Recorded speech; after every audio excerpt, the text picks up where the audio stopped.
की टैक्सी में ट्रैवल करते समय ड्राइवर को बातों में उलझाकर उनमें बॉम्ब लगा देते और फिर खुद टैक्सी से उतर जाते। टैक्सी ब्लास्ट के जरिए भी वो मुंबई को दहला रहे थे। ताज होटल में जब दोनों आतंकी 6th फ्लोर पर अपना कंट्रोल रूम बना रहे थे, तभी उनके 2 और साथी नाजिर और शोएब भी ताज होटल पहुंच जाते हैं।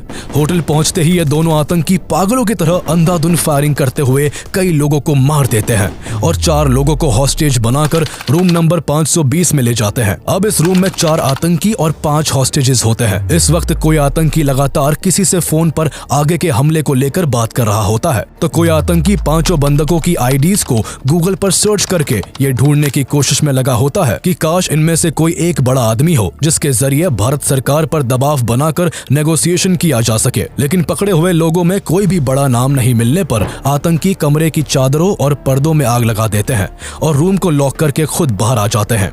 आग के धुएं से हॉस्टेजेस का दम घुट रहा होता है, लेकिन किसी भी तरह वो एक दूसरे को आजाद करके बेडशीट्स के सहारे कमरे की खिड़कियों से नीचे उतरकर अपनी जान बचाने में कामयाब हो जाते हैं। ये 5 हॉस्टेजेस तो बच जाते हैं, लेकिन ताज होटल में अब तक 31 लोग अपनी जान गंवा चुके थे। एक तरफ ताज होटल में आतंक मचा हुआ था, तो वहीं दूसरी तरफ आतंकियों की चौथी टीम के नाजिर और बाबर इमरान नरीमन हाउस में घुसकर वहां मौजूद लोगों को हॉस्टेज बना लेते हैं। दरअसल नरीमन हाउस पर इन आतंकियों का अटैक करने का एक अलग मोटिव होता है। 5 फ्लोर की ये बिल्डिंग जूइश ऑर्गेनाइजेशन के द्वारा 2 साल पहले ही खरीदी गई थी, जिस वजह से नरीमन हाउस एक यहूदी सेंटर होता है। यहाँ कई यहूदी आकर रुकते और प्रेयर करते। इस जगह पर इजरायली प्रीस्ट राबी गैब्रियल होल्सबर्ग और उनकी पत्नी रिफ्का अपने बेटे मोशे के साथ रहते थे। जूस सेंटर होने की वजह से आतंकियों का प्लान यहाँ पर किसी को मारने की बजाय उन्हें बंधक बनाने का होता है। उनका मोटिव था कि वो सभी इजरायली सिटीजन्स को हॉस्टेज बनाकर इजरायली गवर्नमेंट से नेगोशिएट करते, जिसके चलते इजराइल भारत पर अपने सिटीजन्स को बचाने के लिए दबाव बनाता। इस तरह आतंकियों का मकसद इजराइल और इंडिया के रिलेशन में फूट डालने का भी था। इसलिए दोनों आतंकी यहाँ रह रहे गैब्रियल और उनकी पत्नी रिफ्का पर इजराइल की एम्बेसी से बात करवाने के लिए प्रेशर बनाते हैं। लेकिन जब कोई बात नहीं बनती तो आतंकी फ्रस्ट्रेट होकर नरीमन हाउस को भी खून से रंग देते हैं। इस हमले में गैब्रियल और उनकी प्रेग्नेंट वाइफ समेत 9 लोग अपनी जान गंवा देते हैं। CST स्टेशन, लियोपोल्ड कैफे, ताज होटल, नरीमन हाउस और टैक्सी बॉम्ब ब्लास्ट्स। जहां इतना सब हो रहा था तो वही आतंकियों का 5वां ग्रुप अब्दुल रहमान और फहदुल्ला ओबरॉय होटल के पास बोट को समुद्र के किनारे लगाते हैं और होटल की लॉबी में अंधाधुंध फायरिंग करना शुरू कर देते हैं। यहाँ पर भी आतंकियों का अटैक का तरीका सेम होता है। ये दोनों आतंकी भी बाकी आतंकियों की तरह ओबरॉय होटल में गोलीबारी करते हैं। गोलियों की आवाज से कई लोग जैसे तैसे बचकर वहां से निकल जाते हैं, लेकिन इस दौरान आतंकी होटल के 2 स्टाफ मेंबर जॉर्डन और प्रदीप को बंदी बना लेते हैं। आतंकी पहले जॉर्डन को पकड़कर उसे फोर्स करते हैं कि वो फर्नीचर और पर्दों पर अल्कोहल डालकर उनमें आग लगाए, लेकिन ऐसा करते हुए जॉर्डन के हाथ कांपने लगते हैं, जिसे देखकर एक आतंकी गुस्से में आ जाता है और जॉर्डन को गोली मार देता है। जॉर्डन के मरते ही आग लगाने का काम प्रदीप को सौंपा जाता है। प्रदीप मौत के डर से जैसे तैसे वहां मौजूद पर्दों और फर्नीचर में आग लगा देता है। इसके बाद प्रदीप से VIP लोगों के बारे में आतंकी पूछताछ करते हैं। यहाँ प्रदीप चालाकी दिखाते हुए बताता है कि VIPs ऊपर वाले फ्लोर पर होंगे, इसलिए लिफ्ट से जाना पड़ेगा। प्रदीप और दोनों आतंकी लिफ्ट की तरफ बढ़ते हैं। लिफ्ट के खुलते ही प्रदीप आतंकियों को चकमा देकर अकेला लिफ्ट में घुस जाता है और नीचे जाने का बटन दबाकर लिफ्ट को बंद कर देता है। ये सब इतना अचानक से हुआ था कि आतंकियों को कुछ समझ नहीं आया, लेकिन इस चकमे से आतंकी बहुत गुस्से में आ जाते हैं और पहले लिफ्ट और फिर चारों तरफ पागलों की तरह फायरिंग करने लगते हैं।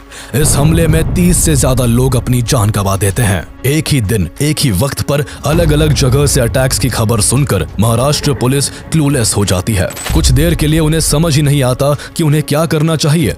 हालांकि गोलीबारी की सूचना पाते ही मुंबई ATS के हेड हेमंत करकरे जल्द ही अपनी टीम तैयार कर आतंकियों का पीछा करते हैं। वो पहले CST रेलवे स्टेशन पहुंचते हैं, पर वहां तब तक खून का खेल खेला जा चुका था। तभी उन्हें फोन पर पता चलता है कि 2 आतंकी बंदूकें लेकर कामा हॉस्पिटल के पास वाली गली में देखे हैं। ये क्लू मिलते ही हेमंत करकरे अपनी गाड़ी को कामा हॉस्पिटल की तरफ मोड़ देते हैं। इस गाड़ी में हेमंत करकरे के साथ ACP अशोक कामते, विजय सलास्कर, हेड कांस्टेबल अरुण अरुण जाधव और 3 सिपाही भी मौजूद थे। गाड़ी जैसे ही कामा हॉस्पिटल की गली के पास पहुंचती है, सीएसटी पर हमला करने वाले कसाब और इस्माइल एकदम से गाड़ी के सामने आ जाते हैं और गाड़ी पर अंधाधुंध फायरिंग करते हुए वो कुछ ही मिनट्स में AK-47 की 2 मैगजीन पुलिस की गाड़ी पर खाली कर देते हैं। इस दौरान पुलिस की तरफ से भी गोलीबारी होती है, जिसके चलते कसाब के हाथों में गोली लग जाती है, लेकिन आतंकियों के ताबड़तोड़ हमले ने पुलिस की गाड़ी को छल्ली कर दिया था। पुलिस की तरफ से फायरिंग रुकते ही कसाब और इस्माइल गाड़ी की तरफ बढ़ते हैं और कंफर्म करते हैं कि कोई पुलिस वाला जिंदा तो नहीं बचा। इस गोलीबारी में हेमंत करकरे सहित कई पुलिसकर्मी शहीद हो गए थे। दोनों आतंकियों ने जब गाड़ी में आगे पीछे देखकर पक्का कर लिया कि कोई भी जिंदा नहीं है, तो वो विजय सलस्कर, हेमंत करकरे और अशोक कामते की बॉडीज को नीचे उतारते हैं और ड्राइवर वाली सीट को खाली कर देते हैं। आतंकी पीछे की सीट पर बैठे पुलिस कर्मियों की डेड बॉडीज को भी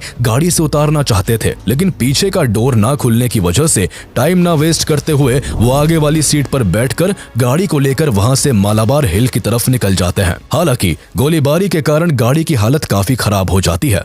गाड़ी के टायर्स में गोली लगने की वजह से कुछ दूर चलते ही गाड़ी पंचर हो जाती है। दोनों आतंकी गाड़ी को चेंज करने का सोचते हैं कि तभी उन्हें सामने से एक स्कोडा गाड़ी आती हुई दिखाई पड़ती है। दोनों गाड़ी से उतरते हैं और बंदूक के दम पर स्कोडा को रोककर उसे अपने कब्जे में ले लेते हैं और मालाबार हिल की तरफ बढ़ जाते हैं। इस वक्त 2 चीजें अच्छी हुई।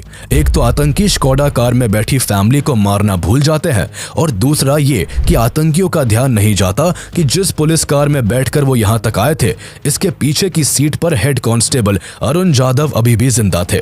उनके बस कंधे पर गोली लगी थी और वो मरने का नाटक करते हुए पूरे रास्ते इस्माइल और कसाब की बातें सुनते हुए आए थे। इसलिए आतंकियों ने जैसे ही पुलिस की गाड़ी को खाली किया, अरुण जाधव ने फौरन पुलिस कंट्रोल रूम को फोन करके आतंकियों के डायरेक्शन और डेस्टिनेशन के बारे में इन्फॉर्म कर दिया। ये खबर मिलते ही मुंबई में हाई अलर्ट जारी कर दिया जाता है। सड़क पर जगह जगह बैरिकेडिंग लगा दिए जाते हैं और इन बैरिकेडिंग के साथ पुलिस फोर्स भी जगह जगह पर तैनात हो जाती है।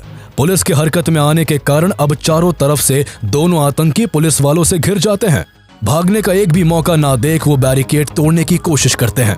एकदम से दोनों तरफ से ताबड़तोड़ फायरिंग होने लगती है, लेकिन पुलिस के आगे दोनों आतंकी कहीं नहीं टिक पाते। जब आतंकियों की तरफ से गोली चलना बंद हो जाती है तो पुलिस को उनके मर जाने का आभास होता है, लेकिन किसी की हिम्मत नहीं होती कि कोई आगे बढ़कर आतंकियों की मौत की पुष्टि कर सके। ऐसे में पुलिस कर्मियों की भीड़ को चीरते हुए assistant sub inspector Tukaram Omble आगे आते हैं और सबसे बहादुरी का काम करते हैं। वो अनार्म्ड होते हुए भी आतंकियों की ओर बढ़ते हैं, लेकिन उनके पास पहुंचते ही एक आतंकी उठ खड़ा होता है और जैसे ही वो गोली चलाने के लिए बंदूक आगे करता है, तुकाराम बंदूक को कसकर पकड़ लेते हैं और इंश्योर करते हैं कि आतंकी भाग ना पाए। उनके इस एक्शन से आतंकी गुस्से में 23 गोलियां उनके शरीर में दाग देता है, जिस कारण तुकाराम ओम्बले वहीं पर शहीद हो जाते हैं।